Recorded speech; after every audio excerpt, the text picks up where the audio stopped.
আজি মই আছোঁ তামাম জছত, কাৰণ আজি মই আনিবলৈ যাম মোৰ 2 নম্বৰ বাচন্তীক।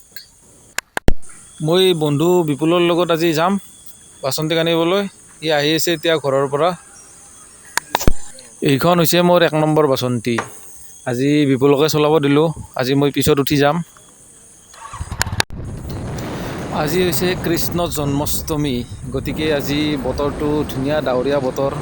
কাৰণ জন্মাষ্টমীৰ দিনা সকলোৱে জানে 100% আজি বৰষুণ হ'বই। আৰু লগতে আজি হৈছে সোমবাৰ, গতিকে আজিৰ দিনটো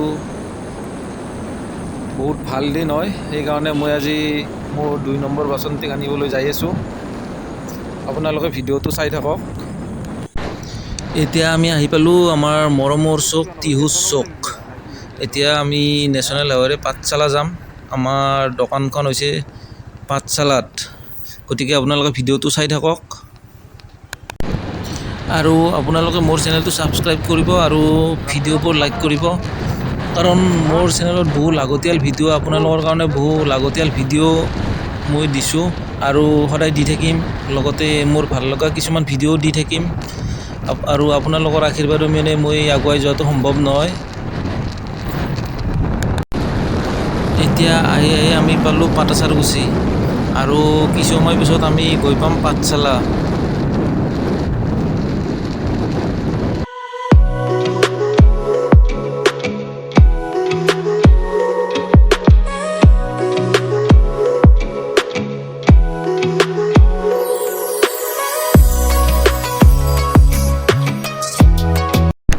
এতিয়া আমি আহি পালোঁ পাঠশালাৰ নেশ্যনেল হাইৱেৰ চাৰিআলি। মোৰ লেফ্ট ছাইডেৰে এয়া যায় পাঠশালাৰ মেইন টাউনত, আৰু আমি এতিয়া যাম ৰাইট ছাইডত। মানে এইটো হৈছে পাঠশালাৰ পৰা বাঘমাৰা যোৱা ৰাস্তা। এইটো ৰাস্তাৰে ভূটানতো যাব পাৰি, ভূটানৰে ৰাস্তা হয় এইটো। এতিয়া পাঠশালাৰ নেশ্যনেল হাইৱে চাৰিআলিৰ পৰা অলপমান আগত আমি এতিয়া আহি পালোঁ আমাৰ আজিৰ ট্ৰায়েলব্লাজাৰ নামৰ চাইকেলৰ দোকানখন। এয়া হৈছে পাঠশালাৰ ট্ৰায়েলব্লাজাৰ নামৰ চাইকেলৰ দোকানখন। যদি আপোনালোকে ইয়াৰ মাজৰ পৰা ধুনীয়া কালাৰৰ ধুনীয়া চাইকেল ল'ব বিচাৰে, তেতিয়াহ'লে মই ডিছক্ৰিপশ্যনত দোকানখনৰ এড্ৰেছ আৰু ফোন নম্বৰ দি দিছোঁ, আপোনালোকে আহি লৈ যাব। ময়ো ইয়াৰে মাজৰ পৰাই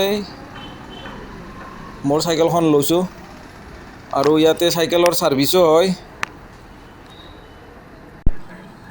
এটা শুনিবলৈ আচৰিত কথা, এই ট্ৰায়েলব্লাজাৰত থকা এই চাইকেলখনৰ দাম কিমান বুলি ভাবে আপোনালোকে? এই নীলা কালাৰৰ হালধীয়া আৰু নীলা মিক্স থকা এই চাইকেলখনৰ দাম কিমান বুলি ভাবে?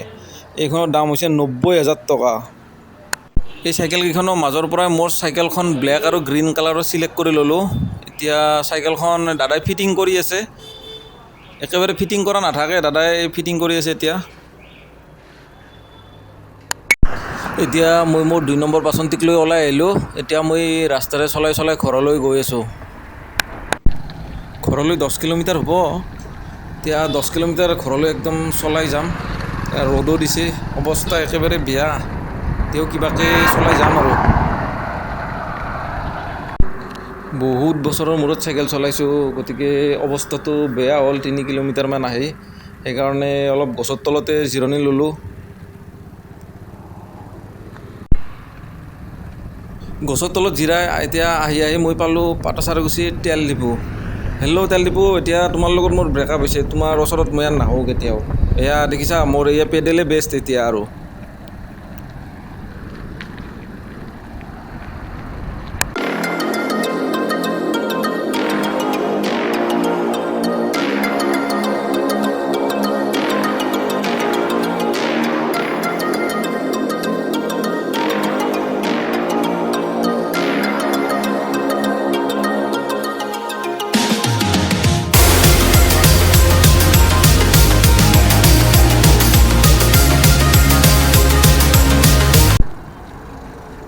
এতিয়া মই পালোঁ পাঠচাৰকুছি। এতিয়া পাঠচাৰকুছিত ড্ৰিমলেণ্ডত অলপ চাহ তাহ খাই যাওঁ, ভাগৰো লাগিছে অলপ।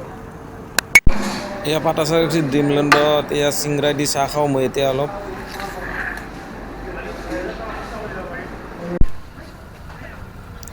চাহ চিংৰা খাই লৈ এতিয়া আৰু ঘৰলৈ যাবলৈ ওলালোঁ।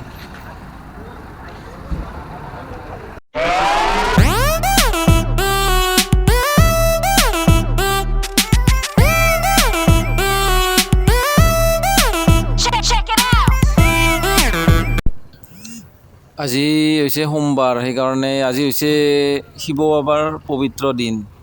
সেইকাৰণে আজি বাচন্তীৰ লগত এবাৰ শিৱ মন্দিৰটোৱে দৰ্শন কৰোঁ বুলি আহিলোঁ। এতিয়া দৰ্শন কৰি আৰু ঘৰলৈ যাওঁ। এতিয়া সুদূৰ পাঠশালাৰ পৰা 10 কিলোমিটাৰ চাইকেল চলাই আহি এতিয়া মই পালোঁ ঘৰ।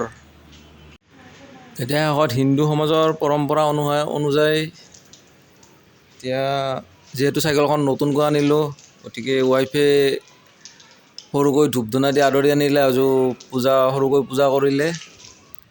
সকলোৱে নতুন বস্তু আনিলে এইখিনি কৰা যায়, যিকোনো নতুন বস্তু আনিলে।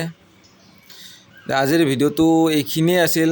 আপোনালোকে মোৰ চেনেলটো ছাবস্ক্ৰাইব কৰিব আৰু মোৰ ভিডিঅ'বোৰ আপোনালোকে লাইক কৰিব। ধন্যবাদ।